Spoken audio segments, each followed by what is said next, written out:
Vamos a leer el versículo 21 y 22. Mateo 5, 21 y 22. Habéis oído que se dijo a los antepasados: no matarás, y cualquiera que cometa homicidio será culpable ante la corte. Pero yo os digo que todo aquel que esté enojado con su hermano será culpable ante la corte, y cualquiera que diga raca a su hermano será culpable delante de la Corte Suprema, y cualquiera que diga idiota será reo del infierno de fuego. Este párrafo, que va hasta el versículo 26, es el primero de una serie de 6 ejemplos que el Señor nos da de su interpretación de la ley, interpretación correcta, por cierto, de la ley, en contraposición a la interpretación errónea de los escribas y fariseos. Y hemos de recordar que estábamos considerando esto anteriormente, cómo el Señor Jesucristo viene a ellos, pero antes de mencionar estos ejemplos, el Señor establece un fundamento. Él dice que no vino para quitar la ley, no vino para abrogarla, no vino para quitarle su vigencia ni su importancia. Al contrario, el Señor dice que por pequeño que sea el mandamiento, si alguien no lo cumple y aún llega a enseñar a otros a no cumplirlo, el tal no entrará en el reino de los cielos. Y termina con unas palabras categóricas: porque os digo que si vuestra justicia no supera la de los escribas y fariseos, no entraréis en el reino de los cielos. Y entonces Él empieza a darnos estos ejemplos de lo que es una correcta interpretación de la ley. Y encontramos este primer ejemplo que empieza en el versículo 21 y va hasta el versículo 26.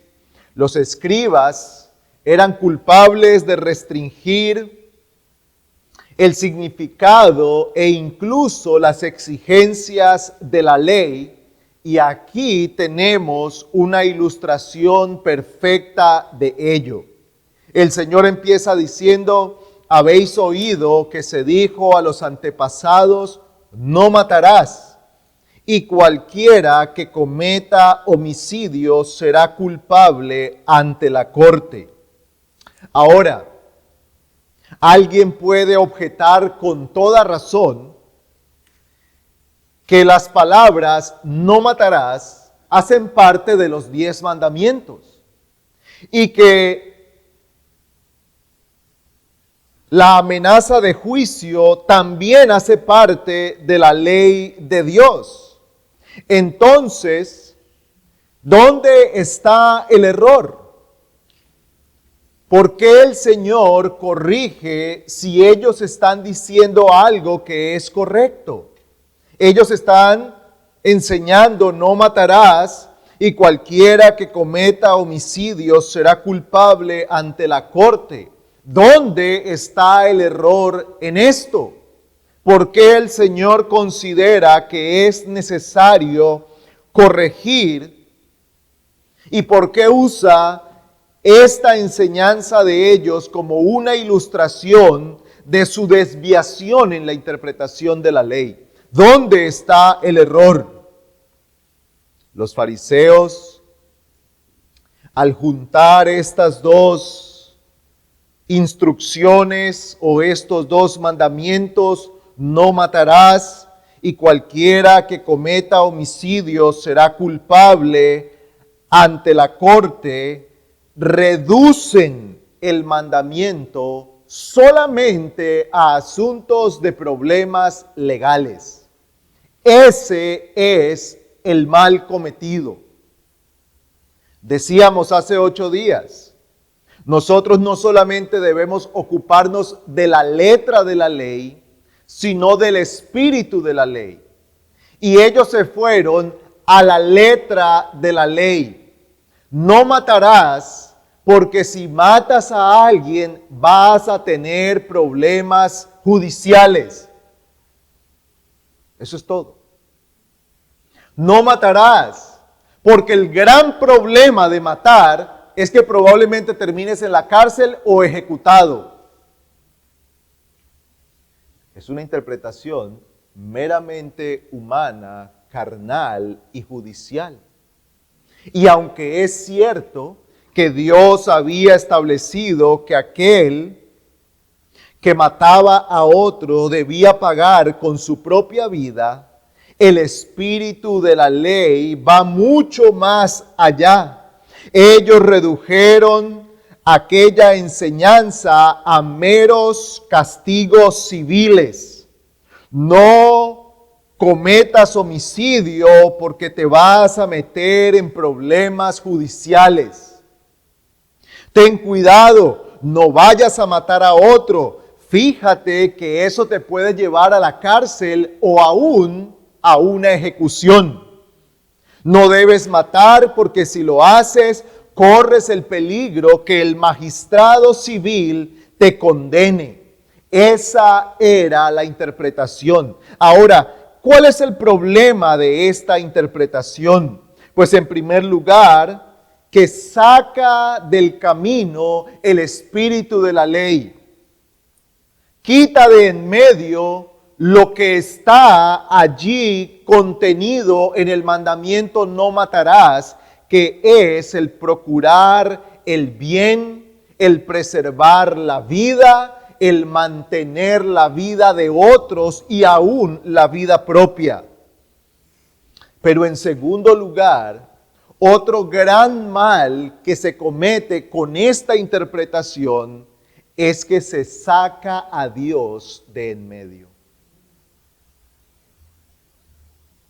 Una interpretación meramente llevada a la letra quita a Dios de en medio. No robes, porque si robas, ahora hay muchas cámaras y se van a dar cuenta que fuiste tú. Y te van a capturar y te vas a meter en un problema. Eso es cierto. Pero Dios no está allí. No se toma en cuenta a Dios. No cometas adulterio, porque si cometes adulterio, acuérdate que ahora hay muchas cámaras y todo el mundo anda tomando fotos y en cualquier momento tu esposa o tu esposo se va a dar cuenta y se te va a dañar el matrimonio y se va a destruir tu familia. La letra, no el espíritu. ¿Cuál es el espíritu de no hurtarás? Trabajar, proteger la propiedad privada y aún estar dispuesto a ser generoso. Una interpretación meramente de la ley lo reduce todo a asuntos civiles y judiciales. Ese fue el problema de los fariseos. No se mencionaba a Dios para nada. Parecía que lo único importante era el juicio de la corte local. Todo se había convertido en algo puramente legal, en algo que solo se interesaba en la letra de la ley. Y la consecuencia de esto es que los fariseos entonces habían encontrado que de esa manera podían cumplir el mandamiento. Jamás he levantado mi mano contra otra persona. Si la ley se trata de eso, entonces nosotros podemos encontrar a alguien que dice, yo jamás he matado, jamás he robado, jamás he cometido adulterio, jamás he hecho nada malo. Que alguien cometiera homicidio era desde luego algo terrible. Y si sucedía, debía pagar las consecuencias. Pero mientras no se considere a Dios y mientras no se procure cumplir la ley en el espíritu en el que Dios la dio, es una observación errónea, es una enseñanza errónea, y Cristo la saca a la luz. Por eso Él dice, habéis oído que se dijo a los antepasados, no matarás. Cualquiera que cometa homicidio será culpable ante la corte. Pero aquí el Señor está denunciando esta restricción de la aplicación de la ley. Está denunciando que se había despojado a la ley de su verdadero propósito y aún se había despojado a Dios. Se había quitado a Dios de en medio. Así que el temor que se promovía en los hombres era un temor meramente civil, un temor meramente judicial, un temor meramente de hombres y no de Dios. Y nosotros no estamos lejos de eso. Si nos detenemos a considerar, muchas veces no estamos tan lejos de tal cosa. Porque hay muchas veces que nos detenemos de hacer cosas porque tenemos miedo que la gente nos va a ver. Porque no queremos que nos acusen. Porque sabemos que estamos delante de personas que no van a pensar bien de nosotros. A lo mejor es un hermano de la iglesia. A lo mejor es uno de los pastores.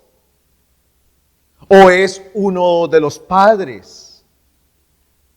O reducimos todo a tenemos que dar buen ejemplo a nuestros hijos.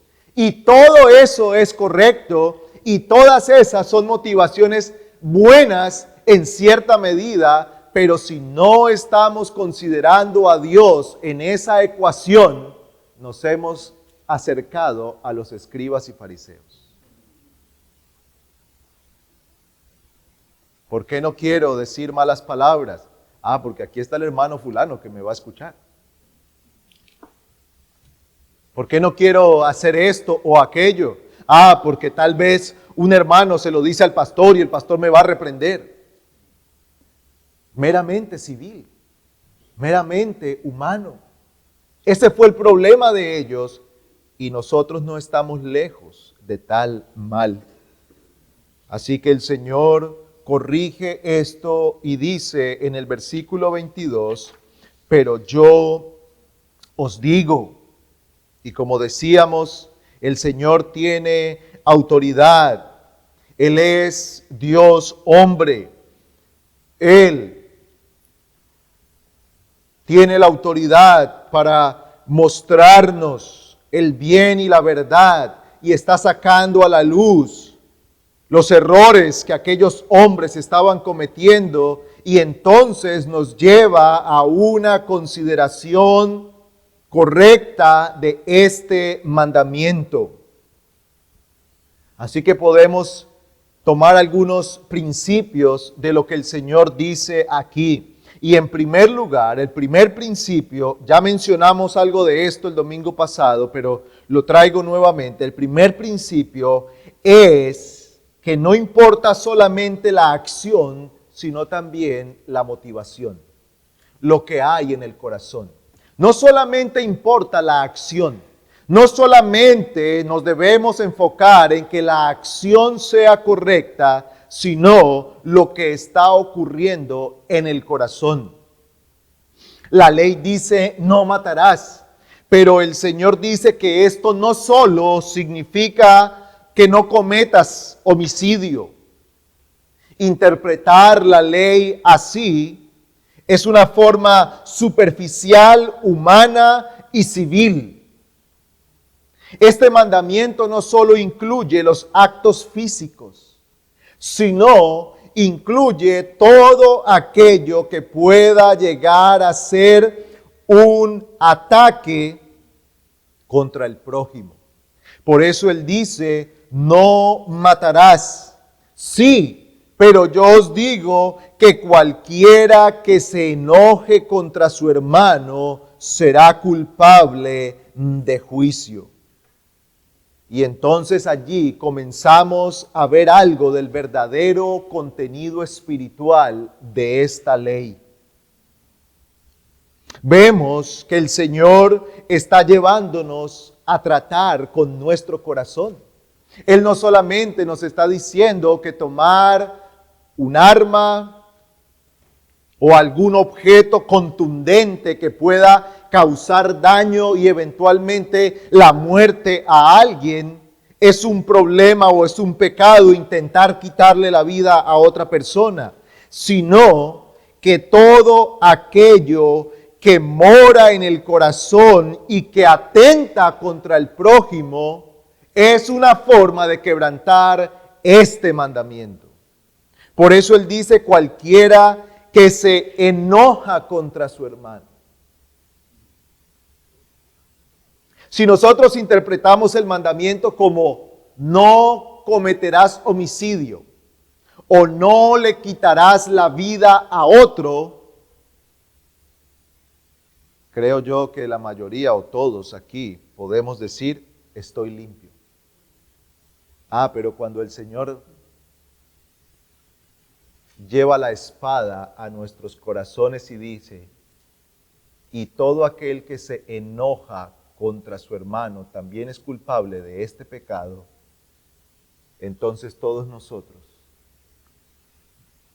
caemos bajo el peso de la culpa de haber quebrantado este mandamiento.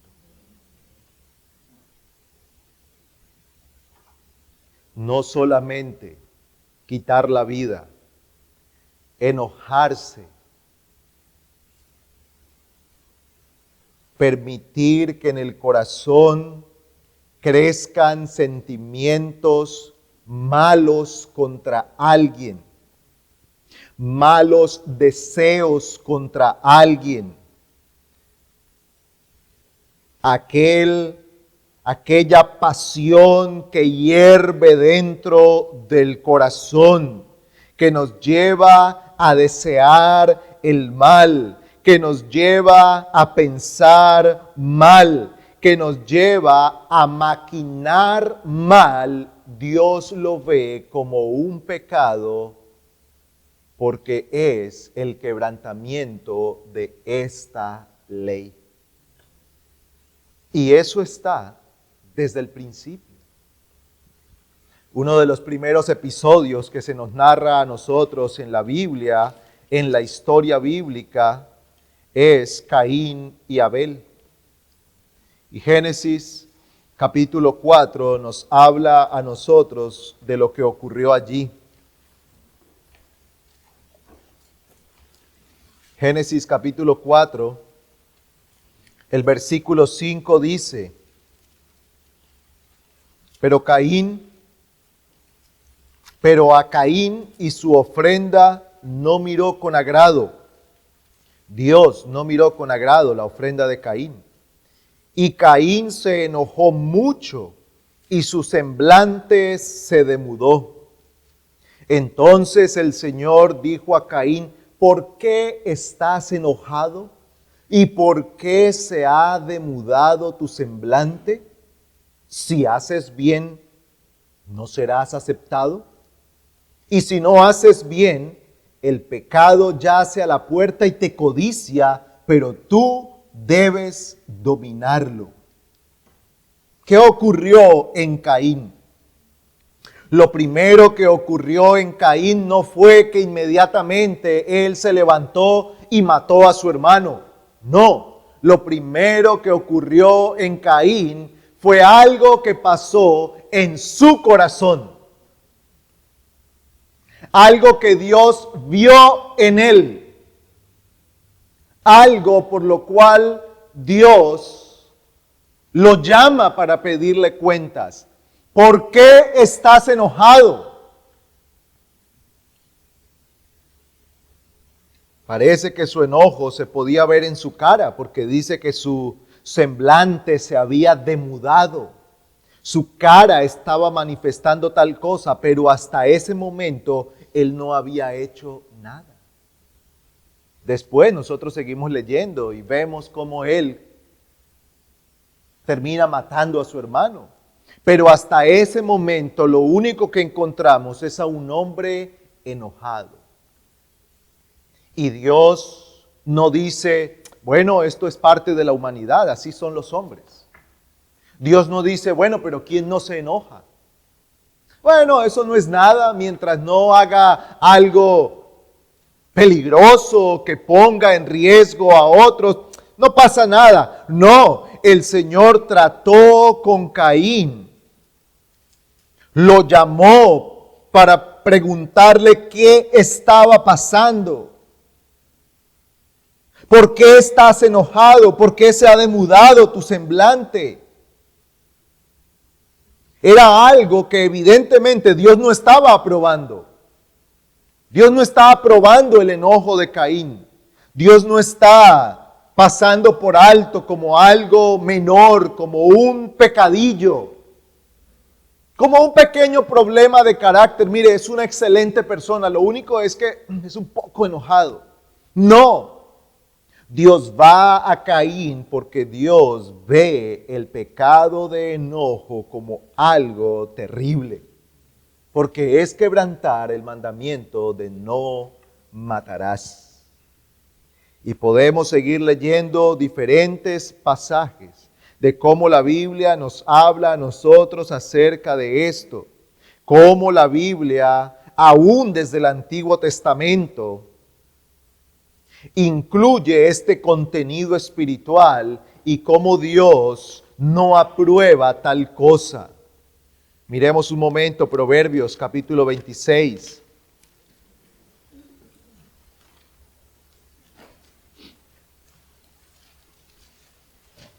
Proverbios 26. Y aquí está hablando de un sentimiento que está ligado al enojo. Versículo 24. El que odia disimula con sus labios, mas en su corazón acumula engaño. Cuando su voz sea agradable, no lo creas, pues hay 7 abominaciones en su corazón. Dice que al final será descubierto ese odio, versículo 26. Aunque su odio se cubra con engaño, su perversidad será descubierta en la asamblea. Pero ¿qué está diciendo el proverbio? Es que esto es un problema del corazón. Es un mal que se anida en el corazón. Es un pecado que se comete primero en el corazón. Y al estar allí, Dios no lo aprueba. Porque Dios no solo pide de nosotros buenas acciones externas, sino un corazón obediente y agradable a Él. Así que si tú eres alguien que sabe disimular el enojo, pero lo tienes allí, también tienes que arrepentirte. Qué bueno que no le has añadido pecado a tu pecado. Qué bueno que no le has añadido a eso agresiones o cualquier otro tipo de mal.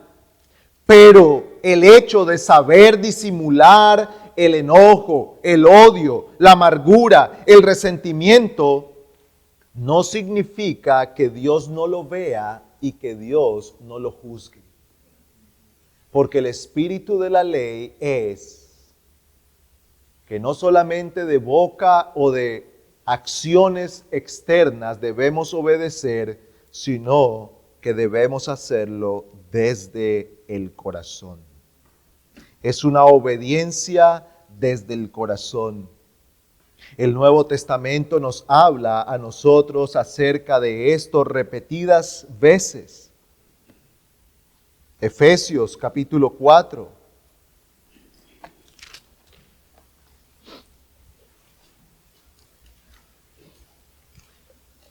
Efesios capítulo 4, versículos 26 y 27 dice: airaos, pero no pequéis. No se ponga el sol sobre vuestro enojo, ni deis oportunidad al diablo. Versículo 31. Sea quitada de vosotros toda amargura, enojo, ira, gritos, maledicencia, así como toda malicia. Sed más bien amables unos con otros, misericordiosos, perdonándoos unos a otros, así como también Dios os perdonó en Cristo. ¿Ve usted cómo es el corazón? Es el corazón. Airaos, pero no pequéis. Sea quitada de vosotros, ¿qué? Amargura, enojo, ira, gritos, maledicencia, malicia. Atribuir mal a otro todo el tiempo.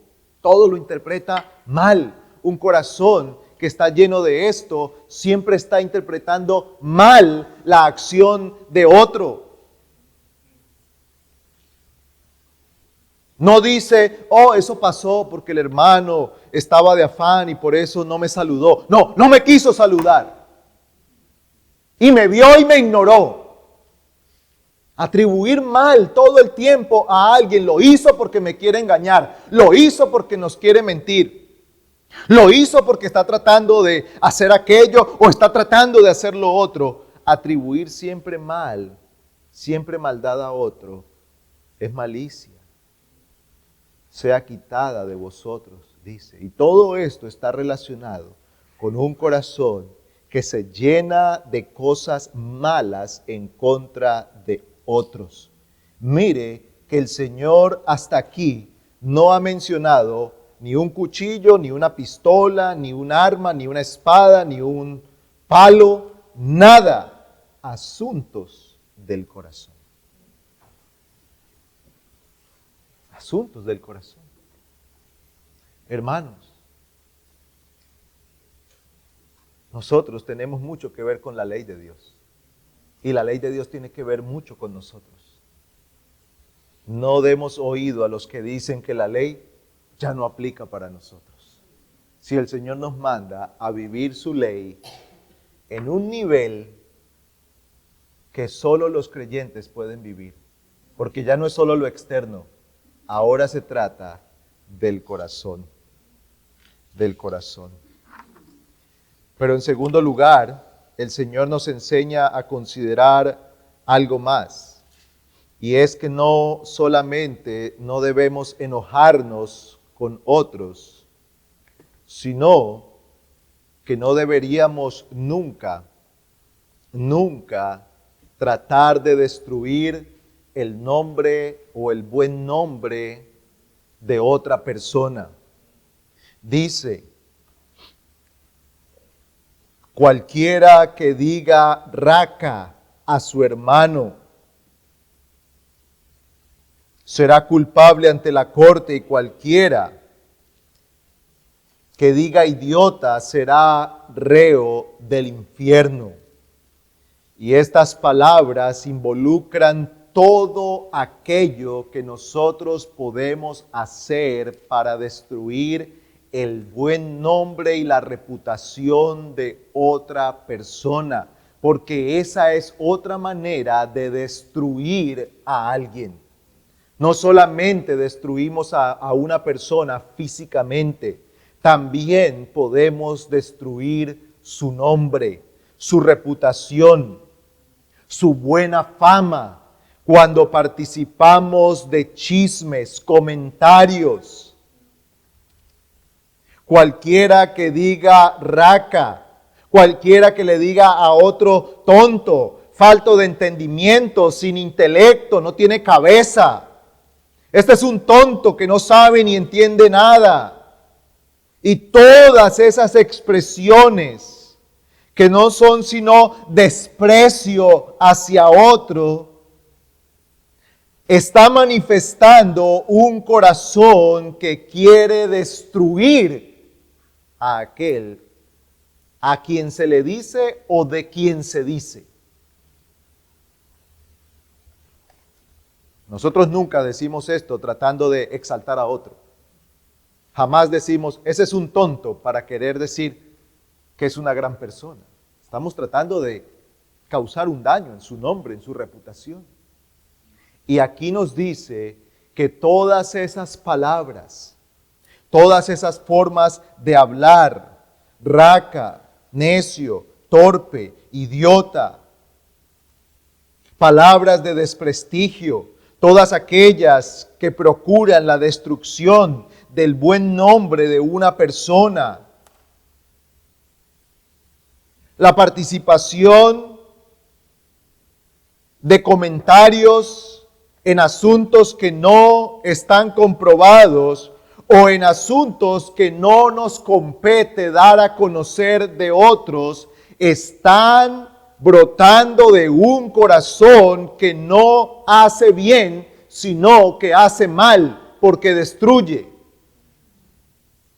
Porque aún si lo que tenemos para decir es cierto, pero no es necesario en el momento, y las personas que lo van a oír, lo único que van a hacer es obtener un conocimiento de ciertas cosas privadas de otro, que nada hará bien, entonces estamos participando en la destrucción del buen nombre y de la buena fama de una persona, y eso es una manera de destruirlo. O para usar las palabras del versículo, del mandamiento, de matarlo. Desprecio, sentimientos de burla y mofa nacen de un corazón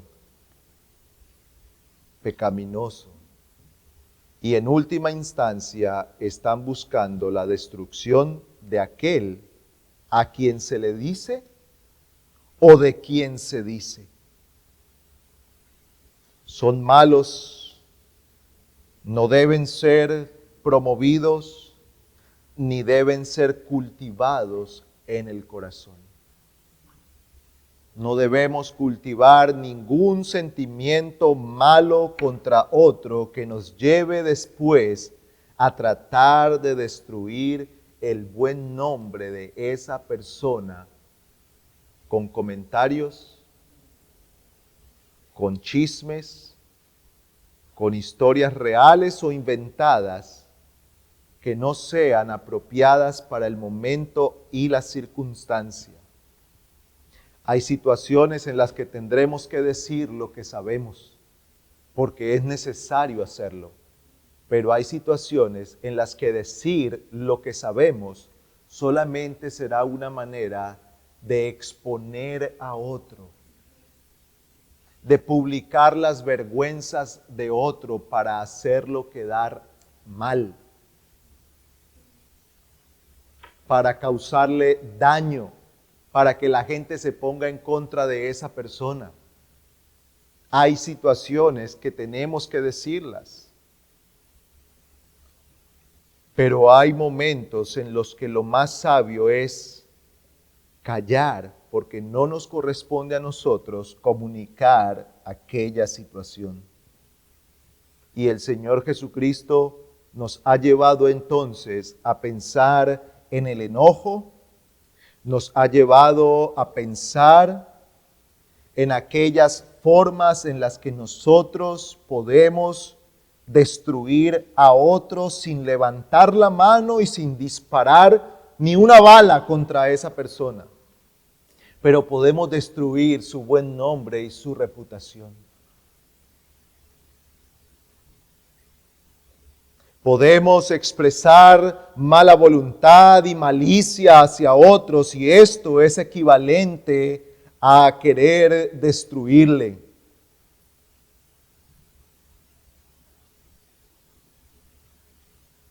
Así que nosotros tenemos que ser muy cuidadosos en esto, porque el Señor nos lleva a pensar que no solamente quebrantamos el mandamiento con la acción física, sino también con asuntos que brotan en el corazón.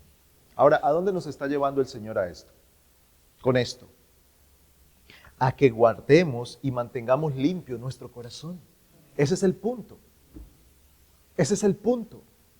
Que glorifiquemos a Dios procurando mantener limpio nuestro corazón de todas estas cosas. No solamente limpias las manos y poder decir, jamás he matado a alguien, jamás he empuñado un arma. No, sino que podamos presentarnos delante de Dios como aquellos que promueven el bien, el bienestar, que procuran el cuidado de esa otra persona, que procura mantener su corazón libre de cualquier enojo, ira, resentimiento, de cualquier amargura que se pueda anidar en el corazón, porque tal cosa producirá deseos homicidas, no necesariamente físicos, pero sí en el corazón.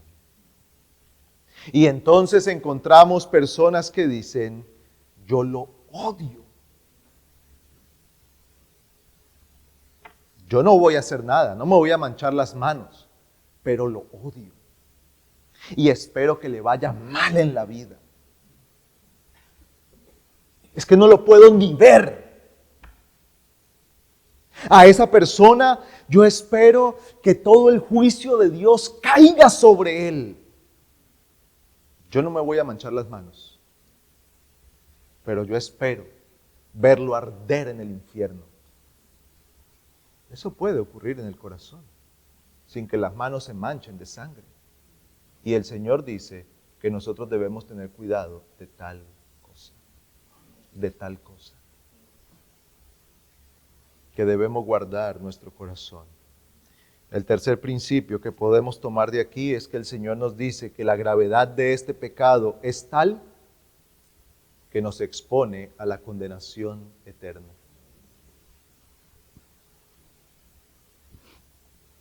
Una persona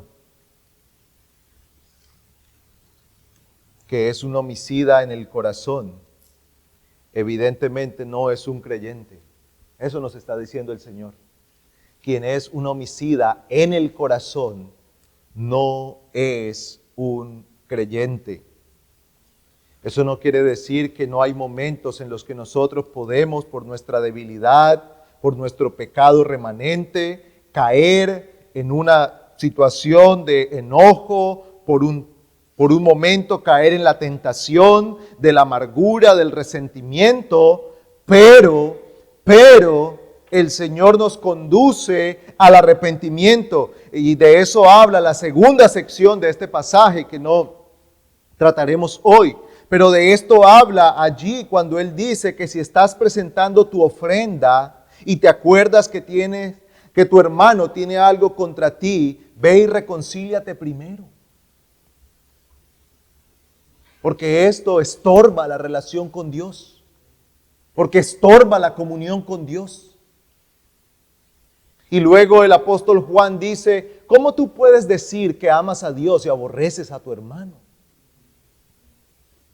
Pues el principio es que el Señor nos está conduciendo a cuidar nuestro corazón, a guardar nuestro corazón, y si hemos pecado, entonces que acudamos a Él en arrepentimiento para ser limpios de esta maldad, para que ninguno de nosotros crezca un corazón de amargura que con el tiempo traiga consecuencias terribles. Así que el Señor dice, cualquiera que diga raca a su hermano será culpable delante de la Corte Suprema, y cualquiera que diga idiota será reo del infierno de fuego.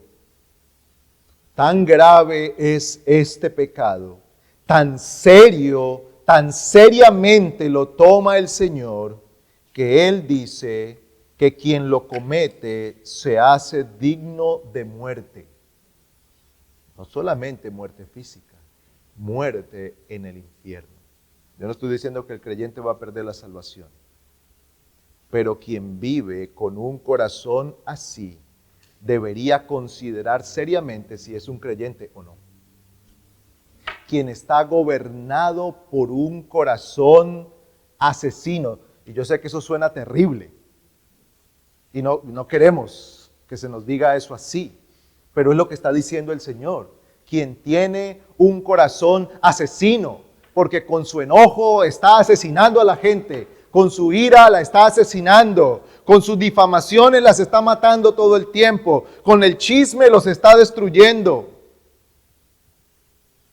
con sus palabras ofensivas, con sus palabras hirientes, con sus palabras de desprecio, las está matando todo el tiempo. Eso está manifestando que hay un corazón que está gobernado por tal cosa y no por el amor y la bondad de Dios.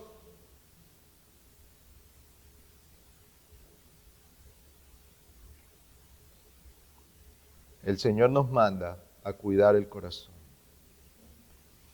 No todas las iras son pecaminosas. Yo sé que alguien puede decir, bueno, y entonces siempre, bajo toda circunstancia, ¿es pecado enojarse? No. De hecho, el mismo Señor Jesucristo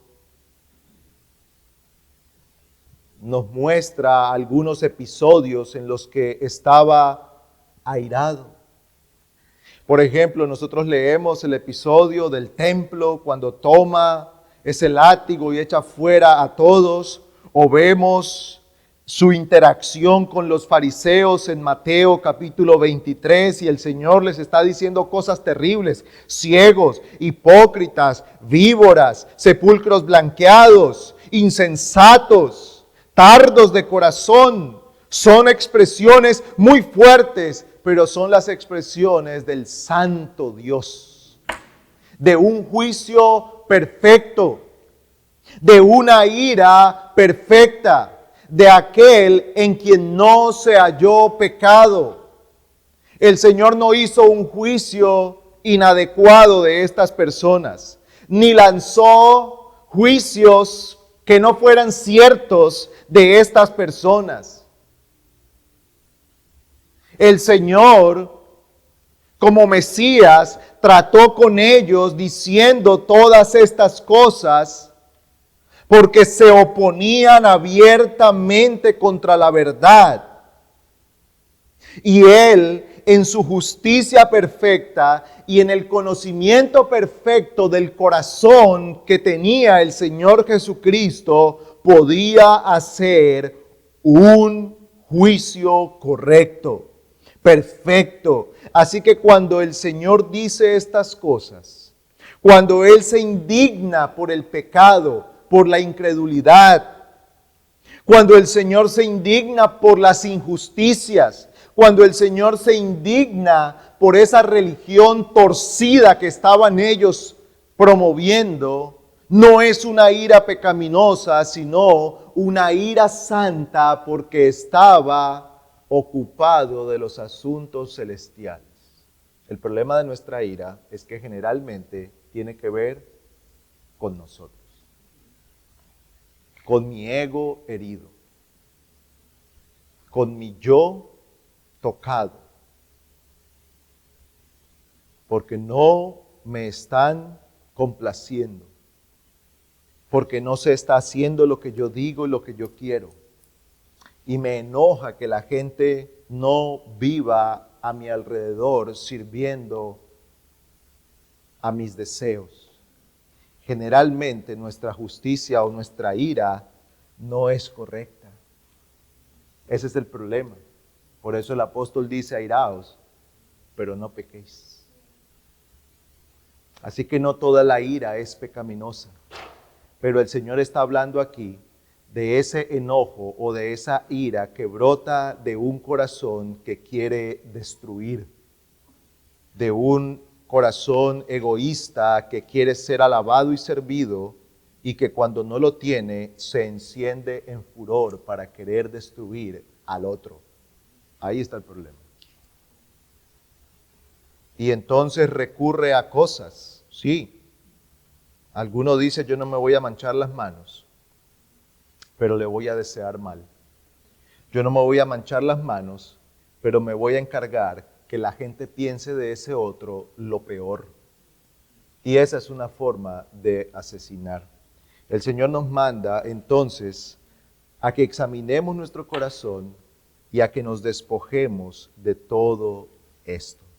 Como pueden ver, hermanos, como conclusión, como podemos ver, el propósito de todo esto es ver que la ley va mucho más allá de la letra.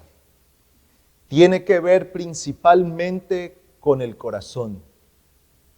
Hablando específicamente de este mandamiento, nosotros podemos ver que la ley va más allá de evitar quitarle la vida a otro y se ocupa más bien de tener un corazón limpio que no cargue con enojos, amarguras, iras, odios, contiendas o malicias. Y por otro lado, la intención es entonces que nosotros procuremos el bien, el cuidado, la protección del otro. Cuando nosotros le decimos a esa persona, yo no necesito enterarme de eso de aquel.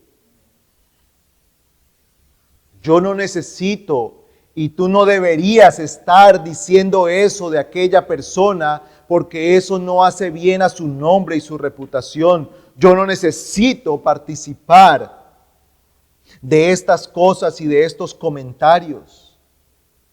Cuando las palabras que se hablan con alguien no son los insultos ni los desprecios, sino como dice la Escritura, palabras edificantes, sazonadas con gracia, que sean oportunas para el momento, que hagan bien. Sí, hay un momento para la reprensión. Hay un momento para el llamado al arrepentimiento y eso hará parte del amor cristiano y del amor entre unos y otros, pero no es la destrucción. No es tirarle el pecado en la cara como un reproche, sino llamarlo para que a la luz de la Biblia esa persona pueda ver su pecado y acuda a Cristo en arrepentimiento. Son dos cosas diferentes. No es tirarle a la cara el reproche de lo que ha hecho, sino tratar de ganarlo, convenciéndolo por la palabra de su pecado y conduciéndolo a Cristo. Palabras que edifiquen, que hacen bien, que promueven el bien. La verdadera intención de este sexto mandamiento es mucho más que términos negativos o que nos abstengamos de matar al prójimo. Más bien, en términos positivos, es que amemos fielmente a nuestro prójimo, a nuestros hermanos. El apóstol Juan escribió, sabemos que hemos pasado de muerte a vida porque amamos a los hermanos. El que no ama a su hermano permanece en muerte. El que odia a su hermano es homicida. Y sabéis que ningún homicida tiene vida eterna permanente en él. Así que el lado positivo del mandamiento es que debemos amar, hacer bien y procurar el bien mayor de otro según la circunstancia, según la necesidad. Hermanos y amigos, seamos sinceros. A la luz de esto, todos tenemos que confesar que hemos cometido asesinato. No con nuestras manos tal vez, no con un arma, no hemos derramado literalmente sangre, pero probablemente hemos condenado y llevado a la muerte a muchas personas en nuestros pensamientos y en nuestros corazones. Y algunos de nosotros aquí presentes en este día, tal vez todavía tenemos allí en el corazón asuntos pendientes para los cuales debemos arrepentirnos. ¿Y a qué nos llama el Señor? A que acudamos a Cristo inmediatamente, porque en Él hay perdón. Hay odios, amarguras, resentimientos, enojos o cualquier otra cosa que se ha quedado en tu corazón. El Señor te llama hoy a venir a Él en arrepentimiento. Amigo, ¿estás lleno de amarguras, de resentimientos? Sí, probablemente a ti te han hecho cosas duras, heridas profundas. Pero el Señor dice, mía es la venganza, yo pagaré. No tomes la venganza por tu mano. Acude al Señor para que Él perdone tu amargura, tu enojo, y deja al Señor lo que Él va a hacer con aquellas cosas. Abandona el enojo, abandona tu actitud iracunda, abandona todo eso que te lleva al infierno, porque ¿qué dice el pasaje? Que quien vive esta vida irá al infierno. Y si no te arrepientes, allí estarás por pecados como este. Tal vez nunca mates a nadie con tus manos, pero si los has matado en tu corazón, darás cuentas al Señor por eso. Arrepiéntete de tu pecado y acude a Cristo hoy para que seas perdonado de ese y de todos los pecados que has cometido. Y la Escritura dice que si tú vienes a Él, Él no te rechazará, sino que te recibirá y perdonará todos tus males. Oremos a nuestro Dios.